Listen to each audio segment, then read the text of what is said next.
الحمد لله الذي خلق الإنسان وعلمه البيان والصلاة والسلام على سيد الإنس والجان.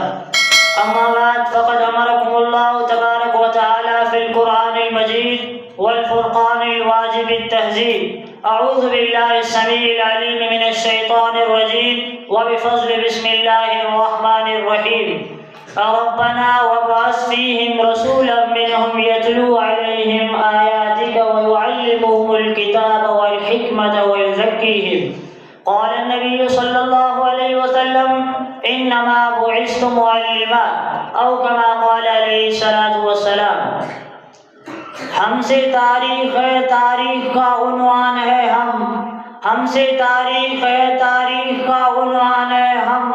وقت بھی جانتا ہے، وقت کی پہچان ہے ہم سے الجھو گے تو انجام برا ہوگا، ہم سے الجھو گے تو انجام برا ہوگا. رب کعبہ کی قسم صاحب ایمان ہے ہم. انتہائی واجب الاحترام قابل قدر علماء کرام اور مسند انصاف پر تخت نشین منصفین اعظام، دور دراز سے آنے والے مہمان گرامی اور میرے بزم قاسمی کے روشن ستاروں، السلام علیکم ورحمۃ اللہ تعالی وبرکاتہ. آج کے اس تقریری مسابقہ میں بندہ جس موضوع کو تخیلات کی وادیوں سے نکال کر لفظوں کا جامہ پہنا کر آپ کے ذہنوں میں اتار کر دل کی بنجر زمین کو سیراب کرنا چاہتا ہے، وہ ہے عالم دنیا میں دینی مدارس کا کردار. سامعین محترم، اس امت کی رہبری اور رہنمائی کے لیے جو پہلا مدرسہ قائم ہوا وہ غار حرا تھا.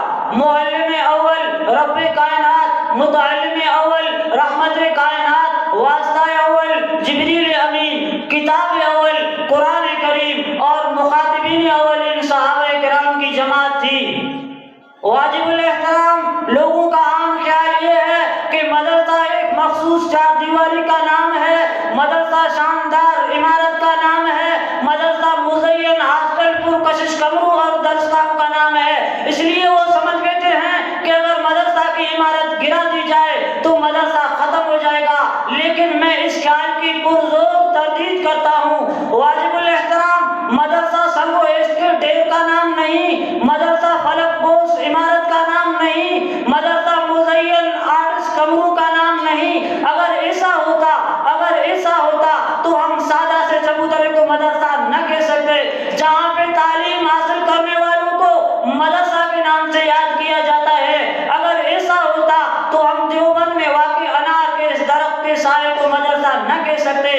جہاں محمود نامی استاد نے محمود نامی شاگرد کو تعلیم دے کر ہزارہ مدرسوں کی بنیاد رکھی تھی. تو آپ مجھ سے پوچھ سکتے ہیں کہ اگر ان چیزوں کا نام مدرسہ نہیں تو مدرسہ کیا ہے؟ تو میں عرض کرتا چلوں کہ مدرسہ وہ ہے جہاں انسان کو انسان بننے کی تعلیم دی جاتی ہے، جہاں اسے زندگی گزارنے کا ڈھنگ سکھایا جاتا ہے، جہاں علم کی شمع اس کے سینے میں روشن کی جاتی ہے، جہاں اس کو اعلیٰ اخلاق اور آداب سکھائے جاتے ہیں.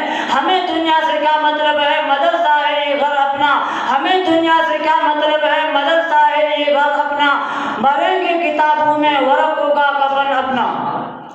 سامعین محترم، آئیے ذرا دور حاضر میں ان دینی مدارس کے کردار کا جائزہ لیتے ہیں تو فوراً ذہن کی کلیوں میں یہ سوال گردش کرنا شروع کر دیتا ہے کہ ان دینی مدارس کا کیا کردار ہے.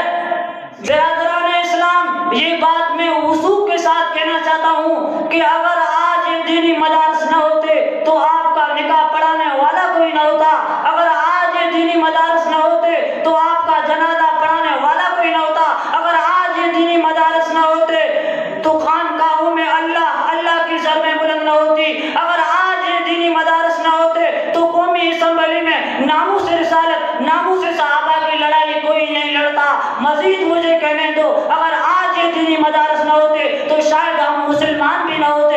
اس لیے کسی شاعر نے کیا خوب کہا ہے، چشم فلک بھی پرکھ چکی ہے ہمیں نگاہ کار سے، چشم فلک بھی پرکھ چکی ہے ہمیں نگاہ کار سے. پوشیدہ کیوں کر آ گیا ہمارا اثر اغیار سے.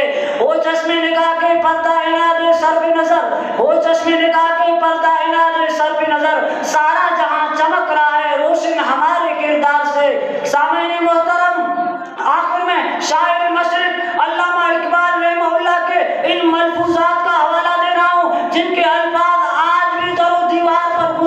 نظر آتے ہیں۔ فرمایا کہ ان مکتبوں اور مدرسوں کو اپنے حال پر رہنے دو، ان غریب مسلمانوں کے بچوں کو مدارس میں پڑھنے دو۔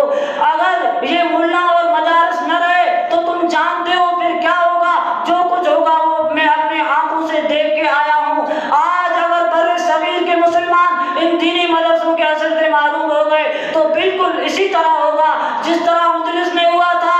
آج گرناطہ اور قرطبہ کے کندرات الحمرا کے نشانات کے سوا اسلام کی تہذیب کا کوئی نشان نہیں ملتا۔ اس لیے علامہ اقبال بول پڑا، اللہ سے کرے دور تو تعلیم بھی فتنہ، اللہ سے کرے دور تو تعلیم بھی فتنہ، املاک بھی اولاد بھی جاگیر بھی فتنہ، نہ حق کے لیے اٹھے تو شمشیر بھی فتنہ، نہ حق کے لیے اٹھے تو شمشیر بھی فتنہ، شمشیر ہی کیا نعرے تکبیر بھی فتنہ، وما علینا الا البلاغ۔